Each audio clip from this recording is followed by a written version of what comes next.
नमस्कार।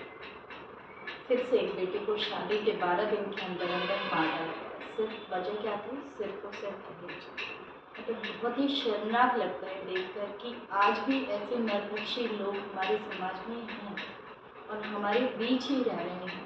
पैसे की भूख तो छोड़िए, उनको इंसान का खून बहाने में भी कोई शर्म महसूस नहीं होती है और शान समझते हैं पैसे देके कानून से बच जाएंगे। बहुत ही दर्दनीय लगता है कि क्यों बेटी को आज भी बराबरी तो छोड़िए, इंसान नहीं समझा जा रहा। इंडिपेंडेंट के 76 ईयर्स बाद भी इंसान समझने में बड़ी परेशानी हो रही है। और ऐसा नहीं कि ये मारने वाले सिर्फ पुरुष लोग हैं, ऑब्वियस है उसमें वुमेन भी शामिल होंगी, पर क्यों हम ये सब बार बार करते जा रहे हैं और इस चीज़ से बाहर क्यों नहीं निकल रहे? आज आगे बढ़ने का समय है, देश को विकास की तरफ ले जाने का समय है। हम बहुत बार कह देते हैं मुस्लिम लोग कट्टरपंथी होते हैं ये सब, बट किसी मुस्लिम धर्म में नारी को दहेज के लिए नहीं मारा जाता, ये तो हिंदू धर्म में हो रहा है। फिर हम में और उनमें फ़र्क क्या रह गया?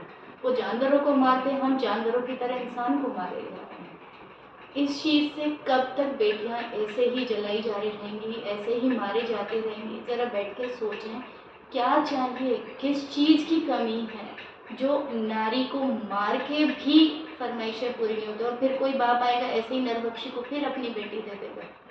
तो हम सब समाज के लोग क्यों नहीं ऐसे लोगों का बहिष्कार करते हैं कि क्यों नहीं देखते हैं, क्यों नहीं हम तफ्तीश करते हैं बेटी की शादी करने से पहले कि उन इंसानों का बैकग्राउंड क्या है?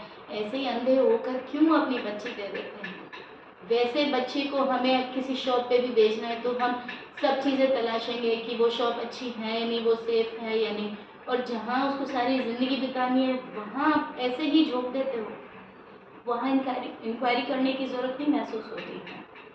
इस तरफ सोचना चाहिए कि क्यों, ये कैसे रुकेगा ऐसे लोगों का? जब तक हम सब लोग बहिष्कार नहीं करेंगे, ऐसे लोगों को समाज से जब तक बाहर नहीं निकाल देंगे, ये नहीं रुकने वाला है। पहले तो सिर्फ ताने और इस तरह की चीज़ें होती थी, आज तो जान से मार दिया जाता है। तो दहेज कम का हुआ, ये तो रेगुलर बढ़ रहा है।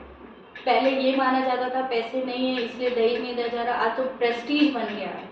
पहले बच्ची को इसलिए दिया जाता था कि हाँ उसको सुख सुविधाएं मिलेंगी, आज उसका प्रेस्टीज है। इतनी महंगी शादियां होने के बाद भी दहेज के डिमांड बंद नहीं हो रहे हैं। कब रुकेगा ये सब? और सिर्फ आवाज़ उठाने से भी नहीं, हम सब लोग जो भी, अगर कोई एडवोकेट है, कोई जजेस मुझे सुन पा रहे हैं, तो ऐसा कानून ज़रूर लेके आइए कि इन लोगों को इतनी सख्त से सख्त सज़ा मिले कि बच्ची को मारना तो दूर, ऐसे करने से, सोचने से भी इनको डर लगे। और जब तक इंसान के अंदर मानवता जीवित नहीं है, इंसान का कुछ नहीं हो सकता। इंसान और पशु में जो फ़र्क भगवान ने बना के भेजा है, आज वो फ़र्क मिटता हुआ दिखाई दे रहा है। हम सब लोग बैठ के ज़रूर सोचें इस बार कि औरत को सम्मान देना सीखिए। कोई सामान नहीं है, वस्तु नहीं है कि जब चाहा जैसे चाहा बिहेव कर दिया। मारना, हाथ उठाने से पहले 10 बार सोचना चाहिए, और जान से मार देना तो बहुत बड़ी बात है। और कोई, मैंने देखा नहीं कि कोई संगठन इसके खिलाफ आवाज़ उठा रहा हो। तो ये सब चीज़ें जब तक सारे संगठन मिलकर, कोई महिला आयोग इस तरह की हरकतों को रोकने के लिए ऐसे लोगों को दंड जब तक ना दिलवाए, ये रुकने वाला नहीं है। और बहुत ही अंदर से शिवरिंग भी होने लग जाती है कि हम किस समाज में जी रहे हैं। और सबसे बड़ा बुरा जब लगता है कि ये लोग कानून से छूट जाएंगे और समाज में इज्जत पाएंगे, और जबकि अगर वो बच्ची लौट के वापस आ जाती तो माँ बाप का सिर शर्म से झुक जाता। शायद ऐसा समाज हमने बना रखा है। अब वो जब बच्चे दुनिया में नहीं है तो माँ बाप का सिर शायद बहुत गर्व से ऊंचा हो गया होगा कि क्यों नहीं अपनी बच्ची के साथ खड़े हो जाते, क्या हो जाता, वापस आ जाती। बहुत बार सुनने को मिलता है बच्ची में संस्कार नहीं थे, निभा नहीं पाई। क्या राक्षसों के साथ निभाया जा सकता है?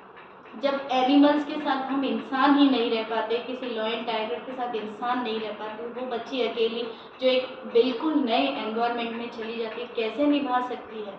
किसी पे व्यंग्य कसना, ताने देना बहुत आसान है, बड़ा मुश्किल होता है उस सिचुएशन को हैंडल करना। अगर बच्ची की बात सुन ली जाती तो आज वो जिंदा होती। और ऐसे ही बहुत रेगुलर केसेस आ रहे हैं, घर से निकाला जा रहा है, फेंका जा रहा है, कोई सुध बुध लेने वाला नहीं है। और बिना डाइवोर्स के अभी तो ये भी बहुत देखने में आया कि डाइवोर्स लिया नहीं और वो पुरुष दूसरी शादी भी कर रहे हैं। क्योंकि लड़की पे इतना टॉर्चर किया, वो लड़की मायके है तो वो पुरुष दूसरी शादी कर रहा है। ये भी बहुत तेज़ी से बढ़ रहा है। कानून कहाँ सो गया है हम सब लोगों के लिए। तो मेरी आप सबसे हाथ जोड़ के रिक्वेस्ट है कि इतना सख्त कानून बनाइए, औरतों के लिए कानून बनाए जा रहे हैं, बट क्या इम्प्लीमेंट हो रहे हैं? इन कानूनों को, इन लॉज को इम्प्लीमेंट करने की बहुत ज़्यादा समाज के लिए ज़रूरत है। और समाज से अगर शराब बंद हो जाए, नारी पे अत्याचार बंद हो जाए, तो हमारा समाज बहुत ही सुंदर हो जाए। Thank you so much.